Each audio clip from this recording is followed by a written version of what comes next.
अमेरिकार गोटे टंका आमर 92 टंका सहित सामान बट कौन आप जानते डॉलर वैल्यू एत बढ़ी कौन कौन यह सब शक्तिशाली मुद्रा।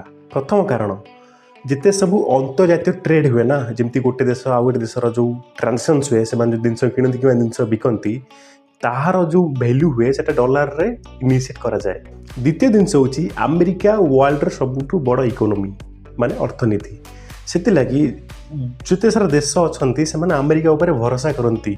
तृतीय कारण जहाँ हूँ रिजर्व करेन्सी जमती कि आमर जो बैंक अच्छी जमती आप भेराइटी जो बैंक से आरबीआई पाखे निजर किसी करेन्सी रखी था इमरजेंसी से टाइप्र जिते सारा सब देश अच्छा से देश बाहर इन्वेस्टमेंट करती जोटा कि से डॉलर रे करते रिजर्व करेन्सी भाव कहुए से डॉलर रे ही हुए से लगी डॉलर रो वैल्यू बहुत अधिका एवं सबुठ स्ट्रंगेस्ट करेन्सी।